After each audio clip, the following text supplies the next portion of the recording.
నమ శ్రీ సరస్వత్యై నమ శ్రీ గురుభ్యో నమ. భక్తులారా,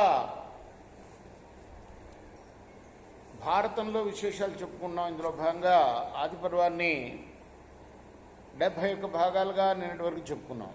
ఈ రోజున 72వ భాగం చెప్పుకుందాం. చెప్పుకునే ముందు ఈ భారతం రాసిన వ్యాస భగవాన్ని ప్రార్థన చేసుకుందాం. వ్యాసాయ విష్ణు రూపాయ వ్యాస రూపాయ విష్ణవే నమో వై బ్రహ్మణదేయే వాసిష్ఠాయ నమో నమ. రాని క్షేత్రపాలకుడైన ఆంజనేయ స్వామి, ప్రసన్నాంజనేయ స్వామిని కూడా ప్రార్థన చేసుకున్నాం. ఈరోజు హనుమత్ జయంతి కూడా. ఆంజనేయం మహావీరం బ్రహ్మ విష్ణు శివాత్మకం తరుణార్క ప్రభం శాంతం ఆంజనేయం నమామ్యహం.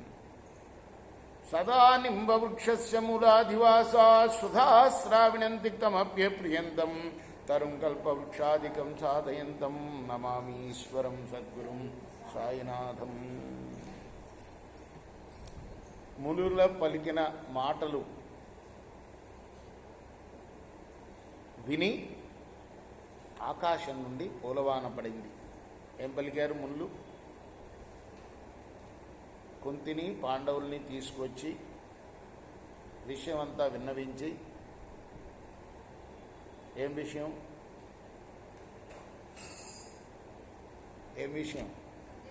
ఎలా పాండురాజు చనిపోయింది, ఎలా ఈ పాండవులు ఉద్భవించింది, ఇవన్నీ కూడా భీష్మ విదురులకి విన్నవించారు. ముళ్ళు అంతర్ధానం అయిపోయారు. తీసుకొచ్చి అది విన్న ఆకాశవాణి విని ఆ పలుకులు పూలవాన కురిపించిందట. ఆ తర్వాత ధృతరాష్ట్రాదుల చేత ఆదరింపబడిన పాండవులు ధర్మబద్ధంగా ఔర్ధ్వ దేహిక క్రియలు చేశారు. కల్పంలో చెప్పినట్టుగా వాళ్ళకి శ్రాద్ధ క్రియలన్నీ కూడా నిర్వహించారు పాండవులు. అక్కడ నివసిస్తున్న పాండవులని బాల్యం నుండి కూడా దుర్యోధనుడు, ధృతరాష్ట్రుడు కొడుకైన పెద్ద కొడుకైన దుర్యోధనుడు సహింపలేకపోయాడు. పాపస్వభావం గలవాడు వాడే కలిపురుషుడు అంటారు. వాడు పుట్టడమే కలియుగం మొదలైందని అంటారు పెద్దలు.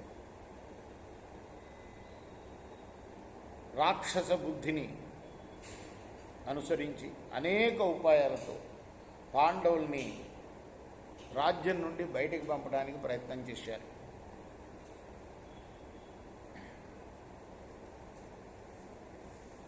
కానీ వాళ్ళు మాత్రం ఏమాత్రం సమర్థులు కాల. వాళ్ళ ప్రయత్నాల్లో దుర్యోధనాదులు చేసిన ప్రయత్నాలు సఫలం కాలేదు.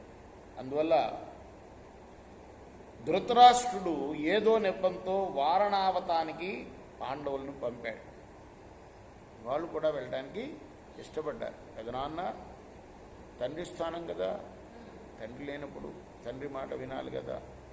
అందువల్ల వాళ్ళు కూడా వెళ్ళటానికి సిద్ధులయ్యారు. కానీ ధృతరాష్ట్రుడికి మాత్రం తెలుసు వాళ్ళని ఎందుకు పంపుతున్నది అన్న విషయం. అక్కడ లక్క ఇంటిలో పాండవులను దహించడానికి ప్రయత్నం చేశారు. కానీ విదురుడి సలహాతో ఆ పని చేయటం వాళ్ళకి శక్యం కాల. అక్కడి నుండి బయలుదేరారు వాళ్ళు.